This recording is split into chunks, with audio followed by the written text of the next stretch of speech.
Hello, church family. This is Reza. First off, just want to say miss you guys. Jessica and I are still quarantining. We've got our baby Selah. Even though we don't get to see you in person, we still are tuning in via the technology. And it's just a privilege to be able to share this morning and to offer a word of encouragement.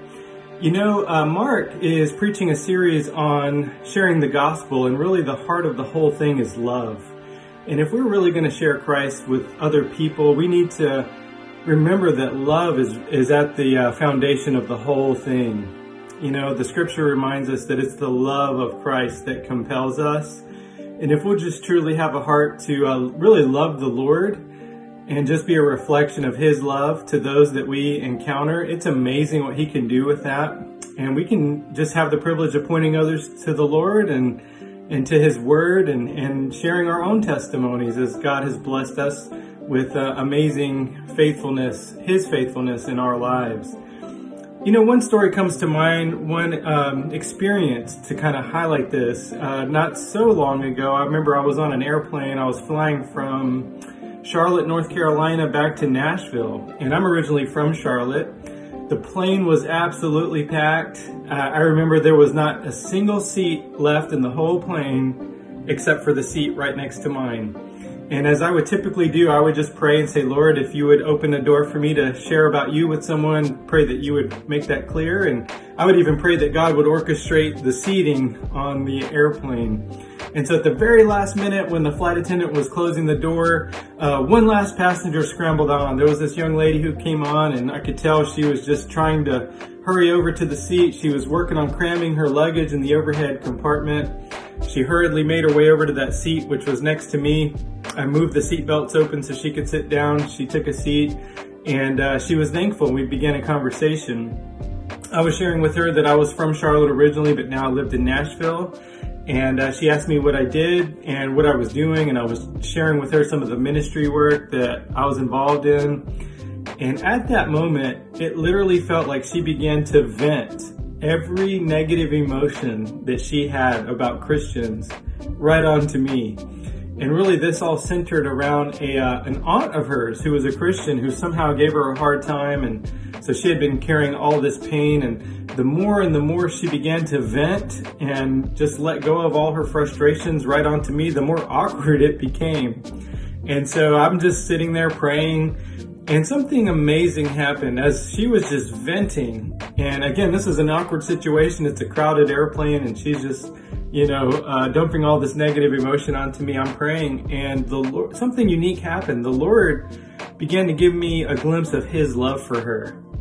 In fact, it was amazing. She almost began to glow, and the Lord was preparing me to be able to speak into her. So after she just vented, I shared my testimony. I just shared what God had done in my life and how He was so faithful. You know, I was in a very dark place, and I called out to the Lord, and He heard my cry, and He redeemed me. He saved me. He delivered me. And so I was sharing that with her. And after I did that, she began to share with me that she was suffering. And she said that she was actually suicidal. And she had actually tried to commit suicide 3 times. And that she was from the West Coast. She wasn't even from the East Coast. The only reason she was actually traveling through was because her family was sending her as a last-ditch effort to try to get her some help before it was too late. So take a pause for a minute. A lady on a crowded airplane just told me that she was suicidal.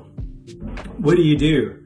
And so all I could do was pray. And as I was praying, the Lord began to well up scripture inside of me, Jeremiah 29:11. And so I told her, I said, I've got some good news for you. God's got a plan for your life.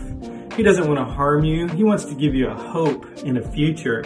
And as I was sharing that scripture with her, her eyes literally went forward, and she was just staring at the back of that airplane seat.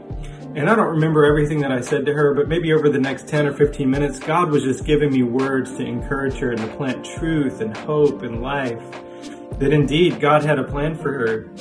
I remember by the time the plane was descending into Nashville, her and I were praying. We prayed together for her life to be dedicated to the Lord, for the Lord to reveal His will for her. And I gave her a scripture. I pulled out a Bible and gave her a Bible and wrote some scripture verses in there for her. And And on the back, I wrote, "Buckle up, enjoy the ride," to hint at that initial encounter where I opened those seatbelts for her, because I knew God had a plan and an amazing journey for her. As she was looking at me before she departed the plane, there was a hope and a light that I saw in her eyes. She just seemed so encouraged, and I was so thankful. And it was an honor to continue to pray for her. But that's just such a reminder that people all around us are hurting. We don't know what they're going through. We don't know the depths of their suffering or their pain or their hopelessness. And yet we have the answer. It's the hope of glory. It's Jesus Christ in us. What a marvelous thing that it is to share about the Lord, who is so faithful to go to a cross and die for each one of us. It's truly good news. And so if we will just have at the center love, it's a compassionate heart and just loving on people right where they're at. Sometimes it's just listening or being patient or just praying and saying, "Lord, what is it that you would have me to say to this person?" And let the Lord lead and guide and direct that conversation, because it's his work. He's the one drawing people to himself. We just get to be the vessels if we'll just be yielded to his will.